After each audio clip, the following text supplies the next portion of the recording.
Primera de Pedro, el capítulo 4, del 7 al 11. ¡Qué bendición! Aquí Pedro escribe su primera carta. Este no era el Simón Pedro del comienzo, impulsivo y lleno de debilidades, a quien Cristo llamó Simón.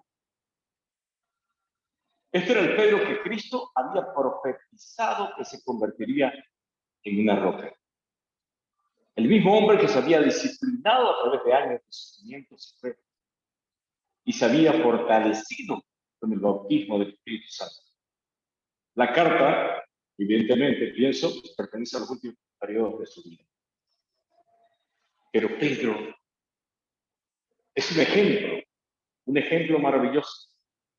A mí me encanta hablar de Pedro, porque cada uno de nosotros somos ese prototipo de Pedro, con un carácter impulsivo, con un carácter que reaccionamos a cualquier cosa, que queremos a veces hasta pelear. Ese mismo Pedro somos cada uno de nosotros. Y Dios nos ha llamado por su gracia a servirle así como somos. Y ese Pedro nos sorprende. Y no nos sorprende así por así, sino que nos sorprende porque el cambio que tuvo fue realmente gracias a la gracia de Dios y a través de Jesucristo. Y esas cartas maravillosas que tiene escrito son instrucciones que nos dan de los deberes prácticos de la vida cristiana que glorifican a Dios. Es por eso que esta noche vamos a hablar de eso tan maravilloso que Dios ha puesto en mi corazón. Y le puse como título: los tiempos exigen vivir con sobriedad. Estamos viviendo tiempos muy difíciles y eso no es ningún secreto para nadie.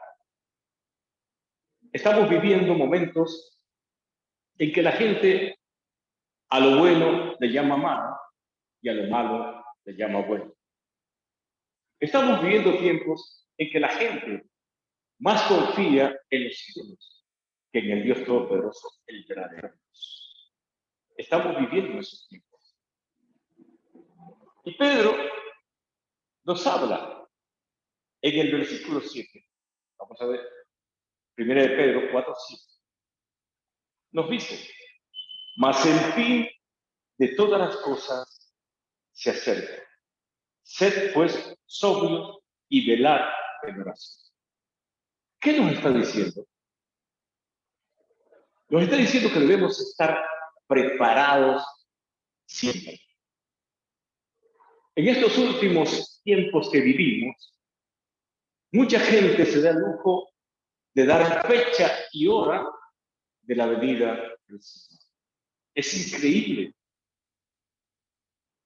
Por todas partes, si miramos por todas partes, si miramos en internet, si miramos noticias cristianas, vemos que muchos siervos de Dios están hablando de los últimos tiempos, cuando el Señor Jesús no nos mandó a eso. Él nos dijo que vamos a predicar el Evangelio a toda criatura. Porque el único que sabe el momento, el fin, es nuestro amado Dios. Porque ni el Señor Jesús lo sabe. Así que yo no entiendo por qué muchos se dan el lujo de decir que ya estamos en los últimos tiempos. Pues es cierto, hay señales, uno ve que hay señales, pero el Señor dice que aún no es el fin. Entonces, yo creo en lo que dice el Señor Jesús. Yo creo en lo que está escrito en la palabra de Dios, la Biblia. Y yo creo que esas personas que hablan de los últimos tiempos, a veces me pongo a pensar que ya esa persona había llegado los últimos tiempos. Y andar pensando en los últimos tiempos, yo pienso que esa vida que piensa eso, no vive en paz. Está siempre arreglando la maleta para irse. ¿Pero dónde? Entonces, debemos tener mucho cuidado y debemos simplemente oír la palabra. Debemos oír la voz del Espíritu Santo de Dios. Yo sé que aún es cierto, hay señales y la venida de Cristo es eminente, pero nadie sabe cuándo. Dice que vendrá como ladrón en la noche. Y nadie sabe cuándo un ladrón va a ir a robar tu casa, salvo que tú le des tu teléfono y hables con él y le diga tal día venga a robar. Entonces recién vas a saber. Pero mientras tanto no sabe nadie. Así es. Nadie sabe. Por eso Pedro nos exhorta que debemos estar preparados. Debemos estar sobrios, o sea, despiertos. Debemos estar siempre en comunión con Dios. Debemos estar siempre en armonía, todos nuestros hermanos, tanto hermanos espirituales como hermanos carnales, familia, debemos estar preparados. Porque en cualquier momento puede venir, puede ser mañana, puede ser pasado, puede ser de aquí un año, 10 años, uno nunca sabe, pero hay que estar preparado. Por eso Pedro dice en el capítulo 7, en el versículo 7, más el fin de todas las cosas se acerca. Sed pues sobrio y velad en oración. Debemos estar en oración siempre, velando en oración, pidiendo por aquellos que aún se resisten a recibir al Señor. En estos tiempos hay muchos Jonás que han aparecido, que ya quieren que pegue al timbre, que ya pegue al Cristo. No es así. Y parece que esas personas llega un momento en que ven que todavía no pasa nada y se marchan, piden amargado, en vez de vivir felices. Si estamos preparados, ¿por qué temer a la venida? ¿Ah? Si estamos preparados totalmente, confiando en la voluntad de Dios, no vamos a tener miedo a nada, al contrario, vamos a estar felices porque el momento que Dios lo disponga y sea su voluntad, nos iremos. Así que, hermanos, prestemos atención a la voz de Dios, no a la voz de aquellos que piensan que con meter miedo a la gente, muchos se van a convertir. No es así, porque es el Espíritu Santo de Dios el que convence a todos aquellos de pecado. Y el versículo 8 nos dice, y ante todo, escuche esto, y ante todo, 1 Pedro 4, 8, y ante todo, tened entre vosotros ferviente amor, porque el amor cubrirá multitud de pecados. Fíjense cómo nos está hablando aquí, de que debe haber ferviente amor a nosotros.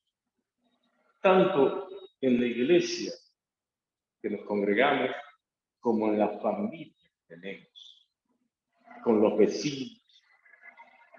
Ser testimonio de lo que Dios hace cada día en nosotros. Y que todos puedan ver a ese Cristo vivo en nosotros, por nuestro comportamiento, nuestra conducta, nuestra forma de ser. Que los vecinos puedan tener esa curiosidad de saber por qué nosotros vivimos felices, por qué vivimos una vida abundante con gozo y alegría en la presencia del Señor.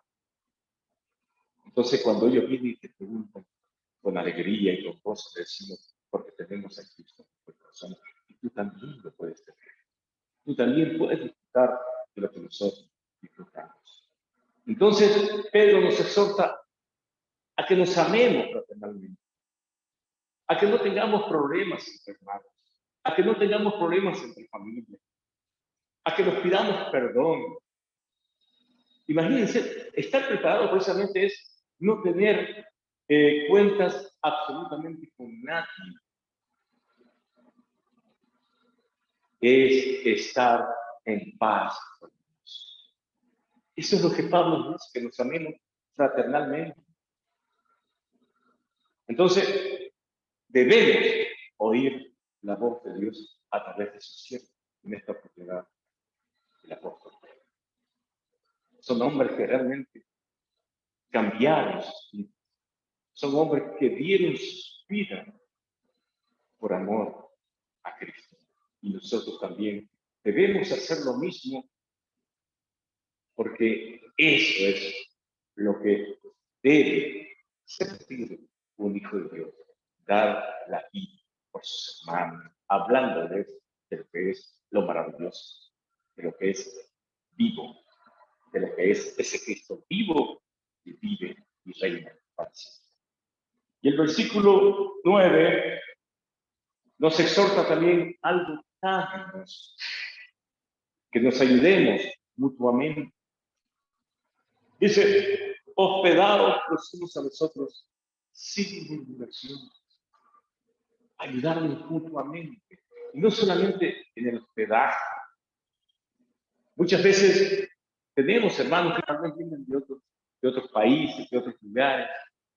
Tener nosotros un lugar para hospedarlos, pero de corazón.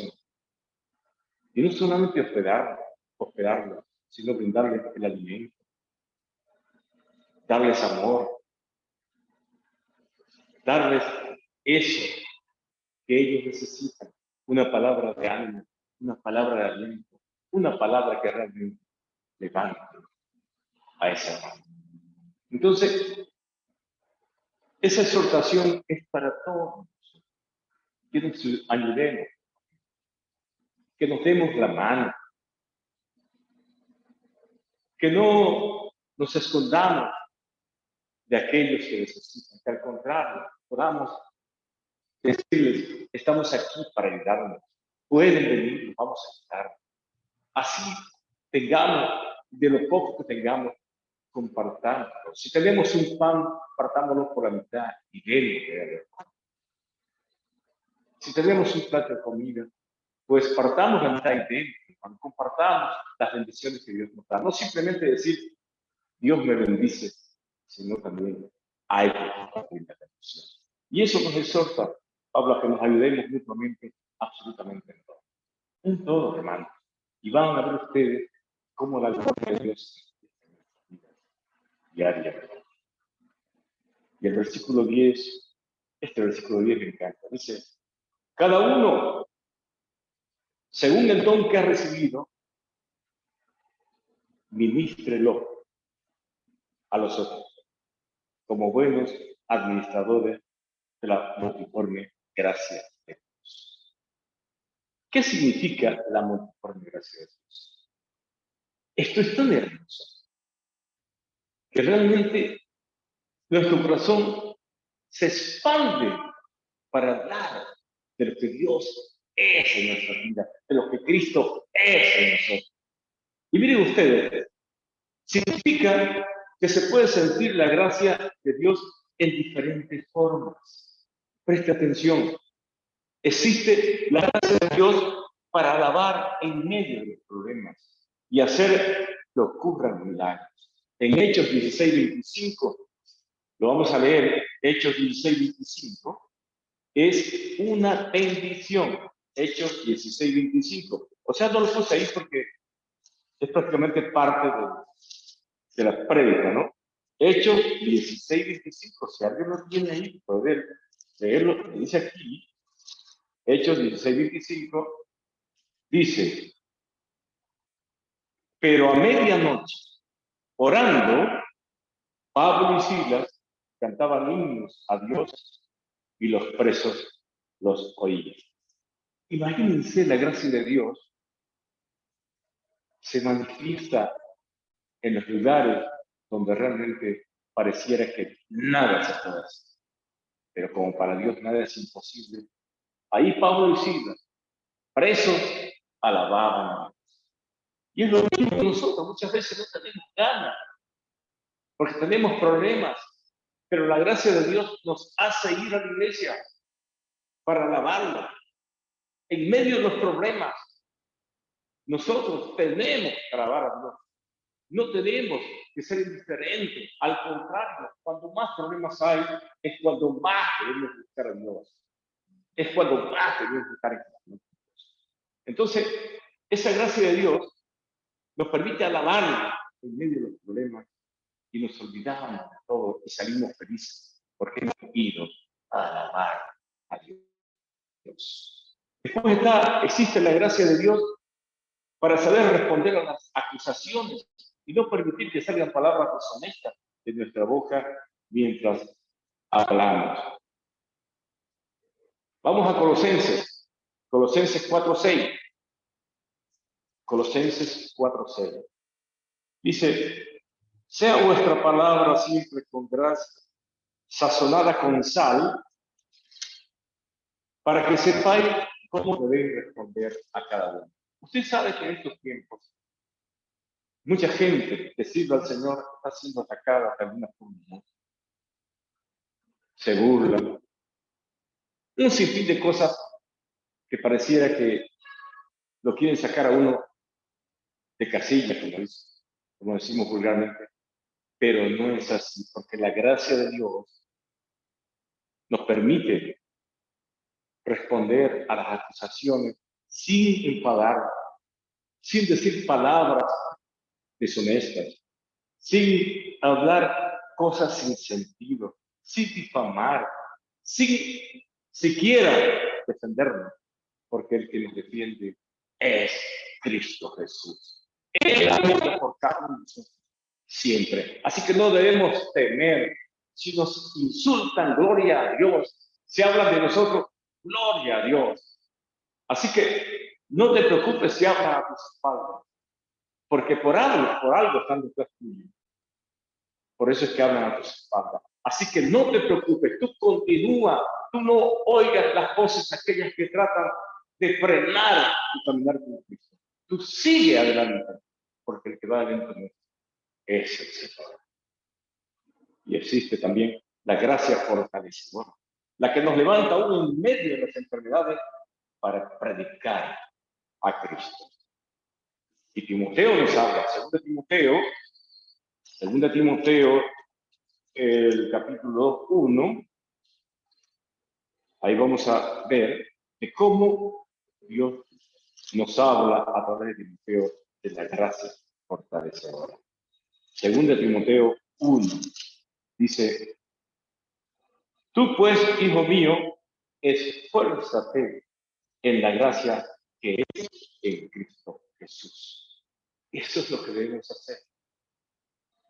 Esforzarnos sin temor, porque el que nos da la fortaleza es el Señor. Y aún cuando no tenemos fuerzas, Él da fuerzas al cansado. Y cuando no tenemos ninguna, también nos da fuerza. Entonces, es el Señor el que nos fortalece. Todo lo podemos, Cristo nos fortalece, decía Pablo. Y también lo decimos nosotros, porque es así. Entonces, la gracia de Dios a través de Jesucristo es la que nos permite vivir la vida con gozo y alegría. Entonces, la gracia es la que nos permite predicar la palabra de Dios con sencillez, sin confundir a nadie, sin crear caos, ni infundir miedo, porque Dios no es un Dios de confusión, sino de paz. Entonces, cuando tú sientes paz, lo que estás recibiendo es de Dios. Pero cuando tú estás recibiendo algo que te molesta, algo que te está cosquilleando en tu interior, eso no viene de Dios. Y debemos pedirle a Dios que nos dé discernimiento para saber lo que viene de Dios, lo que viene del hombre, lo que viene de Dios. Esas tres cosas nos permitirán disfrutar de todo lo que Dios nos da cada día. Y el versículo, como le decía, 1 Pedro 4:11, vamos a leer otra vez. Cada uno según el don que ha recibido, ministrenlo a los otros como buenos administradores de la misma gracia de Dios. Y miren esto, Dios nos ha dado dones para usarlos, para que Él sea glorificado. No es para que nosotros nos gloriemos como si nosotros hiciéramos. Dios me ha dado un don. Don Juan, no, nada que ver, es una broma. Dios nos ha dado dones para que los usemos, para que Él sea glorificado.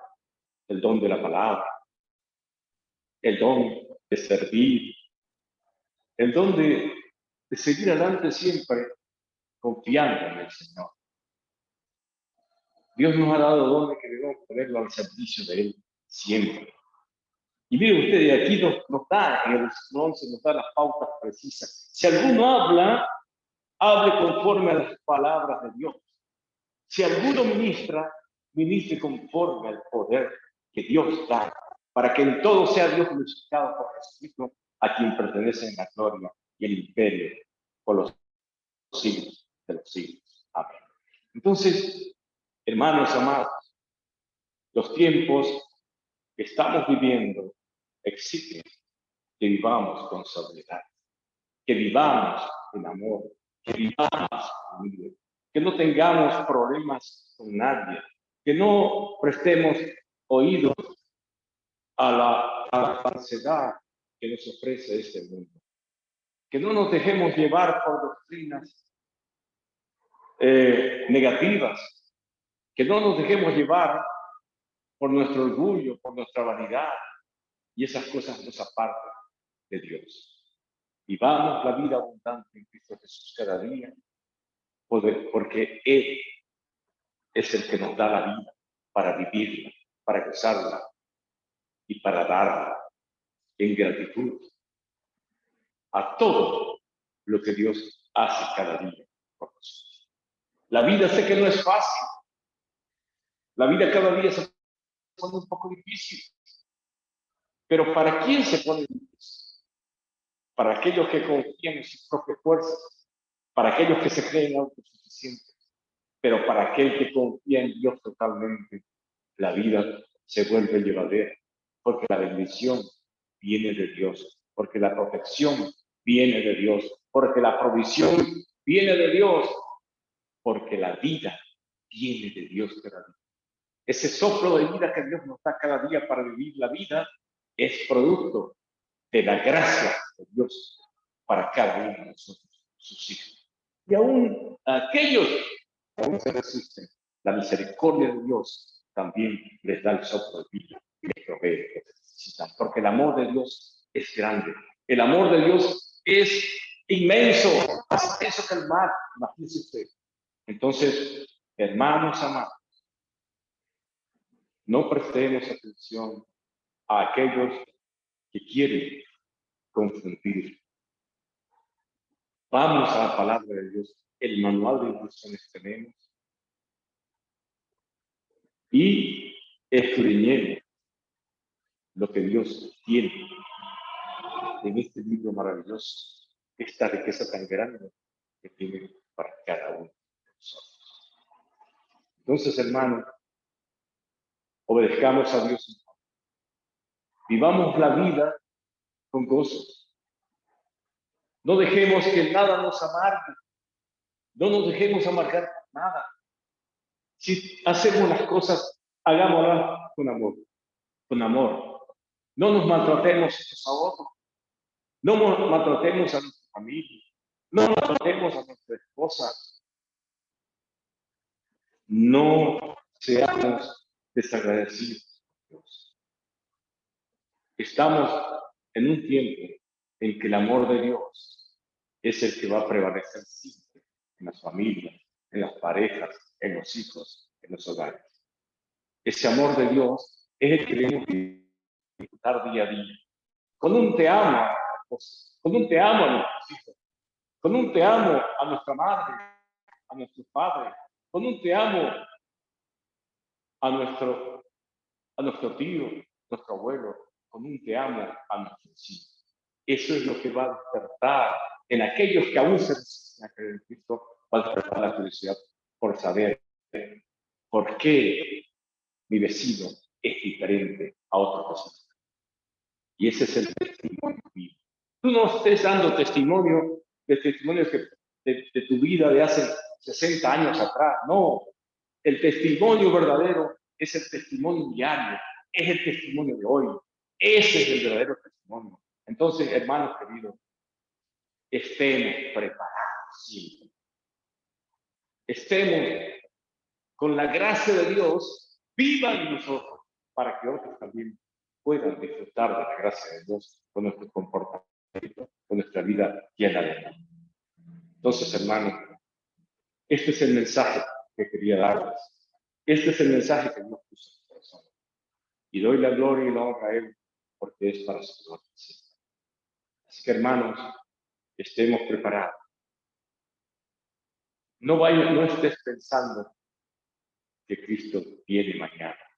Lo que debes estar pensando es en estar preparado por si Él viene mañana. Hermanos queridos, los amo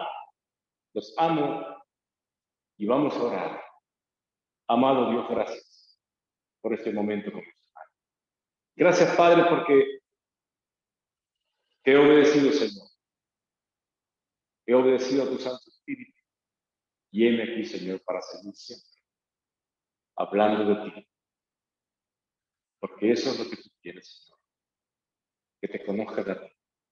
No que me conozca a mí, como Juan, sino que te conozca a ti, Jesús amado. Gracias, Señor, por esta noche. Gracias por todos los hermanos congregados. Gracias por nuestro pastor. Y gracias, Padre, porque estamos aquí para extenderle la mano a nuestro pastor y ser apoyo, no ser una carga, ser un apoyo. Señor, toda la gloria y toda la misericordia en el nombre de Jesús. Amén.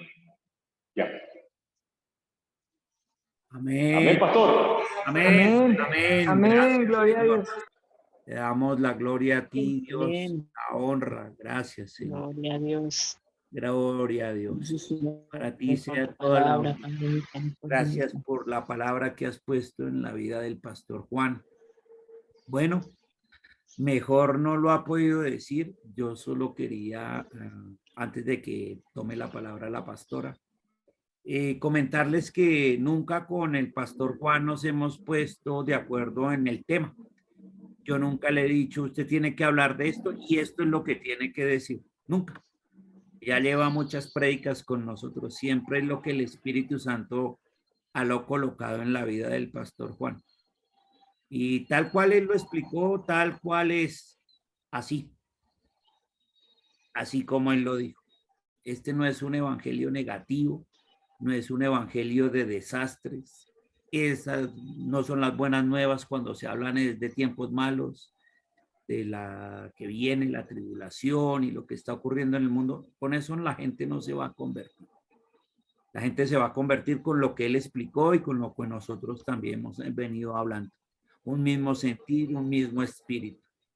Y doy gracias a Dios porque pues esto comprueba que los que somos siervos de Dios, llamados al ministerio del pastorado, pues estamos de acuerdo cuando somos llenos por el Espíritu Santo. Gracias por la vida del pastor Juan, gracias por su familia, gracias por su ministerio. En el nombre de Jesús los bendecimos, Señor.